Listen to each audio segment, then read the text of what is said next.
Assalamualaikum warahmatullahi wabarakatuh. Kali ini saya akan menjelaskan materi tentang konsep belajar, faktor-faktor yang memengaruhi belajar, prinsip-prinsip pembelajaran perilaku, serta contoh penerapan prinsip-prinsip pembelajaran perilaku.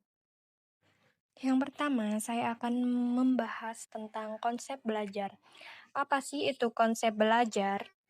Jadi, konsep belajar adalah suatu proses pembelajaran yang di dalamnya terdapat unsur-unsur pembelajaran yang terdiri dari tujuan pendidikan, peserta didik, pendidik, kurikulum, strategi, media pembelajaran, dan evaluasi, di mana jika hal itu terpenuhi, maka proses belajar menjadi maksimal. Lalu di sini ada belajar menurut beberapa ahli. Yang pertama, belajar menurut Jamarah. Yaitu Jamarah mengatakan belajar adalah serangkaian kegiatan jiwa raga untuk memperoleh suatu perubahan tingkah laku sebagai hasil dari pengalaman individu dalam interaksi dengan lingkungannya yang menyangkut aspek kognitif, afektif, dan psikomotorik, di mana kognitif berarti ilmu pengetahuan, afektif berarti sikap, dan psikomotorik berarti keterampilan fisik. Lalu ada belajar menurut Slameto. Slameto mengatakan belajar adalah suatu proses usaha yang dilakukan seseorang untuk memperoleh suatu perubahan tingkah laku yang baru secara keseluruhan sebagai hasil pengalaman sendiri dalam interaksi dengan lingkungannya. Lalu ada belajar menurut Carl F. Rogers yang mengatakan belajar yang bermakna terjadi apabila pertama, materi relevan dan berarti bagi siswa. Kedua, siswa berpartisipasi aktif dan bertanggung jawab. Dan ketiga, evaluasi diri. Selanjutnya, kita membahas tentang faktor-faktor yang memengaruhi belajar. Ada faktor internal dan faktor eksternal.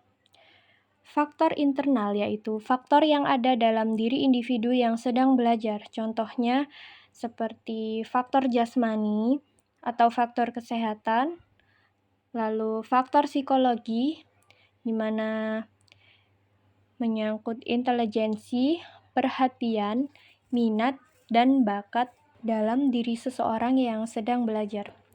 Yang kedua, ada faktor eksternal. Faktor eksternal yaitu faktor yang ada di luar individu yang sedang belajar. Contohnya, faktor keluarga seperti cara orang tua mendidik dan suasana rumah. Ada faktor sekolah seperti metode mengajar guru, relasi antar siswa. Ada faktor masyarakat seperti kegiatan siswa dalam masyarakat, lalu teman bergaul. Lalu, menurut ahli Muhyiddin Syah mengemukakan 3 faktor yang memengaruhi belajar. Pertama, faktor internal meliputi keadaan jasmani siswa. 2. Faktor eksternal seperti kondisi lingkungan sekitar siswa. 3. Faktor pendekatan belajar, seperti jenis upaya belajar siswa yang meliputi alat, strategi, dan metode belajar siswa. Prinsip-prinsip pembelajaran perilaku. Menurut informasi yang saya dapat, ada 7 prinsip-prinsip pembelajaran perilaku. Pertama, ada perhatian dan motivasi. Apa itu prinsip perhatian dan motivasi? Perhatian itu seperti pemusatan pikiran dan emosi pada objek belajar.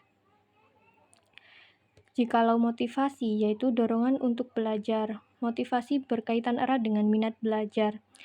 Motivasi terbagi menjadi motivasi intrinsik dan ekstrinsik. Kalau motivasi intrinsik dari dalam diri peserta didik, sedangkan motivasi ekstrinsik yaitu motivasi dari luar diri seperti guru, orang tua, lingkungan. Jadi, misalnya kita melihat guru kita jadi termotivasi dan terinspirasi. Prinsip keaktifan meliputi proses aktif mental seperti berpikir, merespons, mengolah informasi dengan otodidak atau mengolah informasi sendiri. Lalu melibatkan aspek kognitif, afektif, dan psikomotorik. Lalu peserta didik harus berperan aktif, bukan hanya menerima. Prinsip keterlibatan langsung, di mana di dalam prinsip ini, peserta didik terlibat langsung secara fisik, emosional, dan kognitif. Pembelajaran aktif menciptakan pengalaman belajar yang lebih efektif. Prinsip perbedaan individual, di mana di dalam prinsip ini pembelajaran harus mengenali karakter setiap peserta didik, karena pada dasarnya setiap peserta didik memiliki karakter yang berbeda-beda dengan peserta didik yang lain. Prinsip tantangan, di mana di dalam prinsip ini ada ahli yang berpendapat bahwa jika peserta didik diberi tantangan atau hambatan dalam belajar, maka akan menumbuhkan motif dan usaha belajar peserta didik. Prinsip balikan dan penguatan. Prinsip penguatan atau reinforcement yaitu prinsip yang meningkatkan semangat dan keterlibatan. Lalu ada prinsip balikan, yaitu prinsip yang membantu siswa memahami hasil belajar dan termotivasi untuk perbaikan atau mempertahankan hasil bagus. Prinsip pengulangan. Berdasarkan teori Thorndike, belajar itu harus melalui trial and error, lalu diperkuat oleh hukum belajar. Pertama, hukum belajar law of effect atau efek menyenangkan memperkuat belajar. 2. Law of readiness, kesiapan mempengaruhi hasil belajar. 3. Law of exercise, pengulangan memperkuat koneksi belajar. Contoh penerapan prinsip-prinsip pembelajaran. Prinsip perhatian dan motivasi. Contohnya, peserta didik memperhatikan pesan pembelajaran dan termotivasi melalui pujian, rencana belajar, dan cita-cita. Prinsip keaktifan. Contoh penerapannya, peserta didik aktif mencari tahu informasi, aktif dalam kegiatan pembelajaran di kelas, dan terlibat dalam diskusi maupun tugas. Prinsip keterlibatan langsung.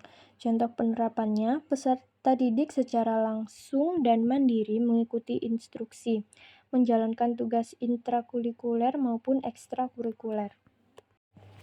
Lalu ada prinsip perbedaan individual. Contohnya, peserta didik A dan B memiliki gaya belajar yang berbeda. Yang satu gaya visual dan yang satu auditori, serta memiliki karakteristik yang berbeda juga.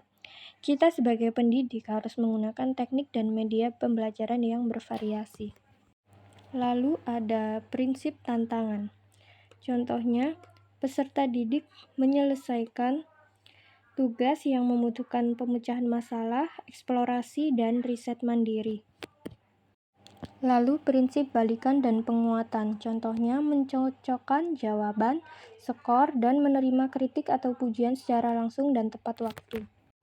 Lalu prinsip pengulangan, contohnya peserta didik menumbuhkan kebiasaan belajar melalui latihan berulang, seperti membaca materi berulang dan latihan soal berulang dengan jenis soal yang bermacam-macam, dengan kesadaran penuh. Sekian pemaparan materi yang bisa saya sampaikan, kurang lebihnya saya mohon maaf, semoga materi ini bermanfaat bagi semua pendengar. Terima kasih, wassalamualaikum warahmatullahi wabarakatuh.